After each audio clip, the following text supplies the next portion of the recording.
Namaskar, this is Dr. Hema Divakar. It's my proud privilege today to be the guest of honor at the FERTIPROTECT 2016 in the beautiful garden city of Bengaluru. This is a conference organized by the Fertility Preservation Society of India. What is fertility preservation all about? Of course, with this country with 1.2 billion population, one would never imagine that fertility could be such a problem. There are 30 million deliveries happening every year in the country. Well, there are 30 million infertile couples who cannot bear a child. That also is the incidence in this country of contrast. There are a few situations in life where earlier on in life, maybe in your childhood, maybe when you're an young adolescent girl or a boy, maybe in your reproductive years, you are inflicted with a life-threatening disease. For example, if you have cancer detected early in your life and the treatment is offered for the cancer of any part of your body, the treatment itself destroys your potential to bear a child. Can we do something in these cases?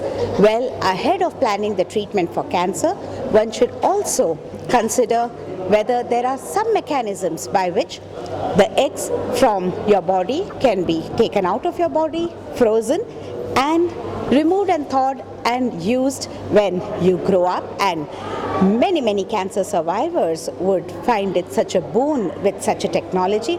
Or can you draw the semen sample and preserve it and then get on with your cancer treatment, so that even if the cancer treatment affects the fertility, well, you have the semen stored in the semen bank, which is always available for use. Beyond cancer, there are certain other issues like autoimmune disease or gonadotoxic treatment, etc., which also impair the fertility.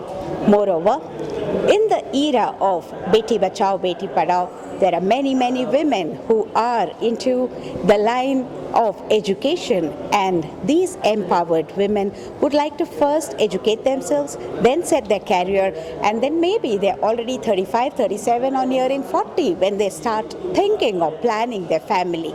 So for these women as well, there is a new thought whether they can preserve the fertility when they are 20 or 22, get on with the rest of the things in life, and then settle down to bear a child. So the whole spectrum, from threatening diseases like cancer, the non-cancerous but equally threatening conditions, and the social reasons, there are many instances where, fortunately or unfortunately, you may lose the fertility.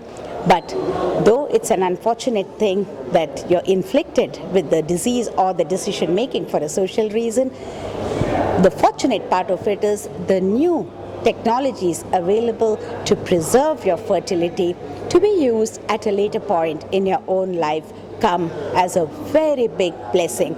So it is important that any onco surgeon or an oncomedical specialist should collaborate with a reproductive health specialist like ourselves.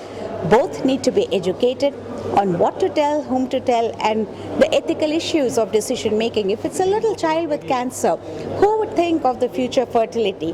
Who would take the decision on behalf of this child? How would the parents be counseled? If it's an young adolescent, we say, first get rid of the cancer. Let's see about the other things later.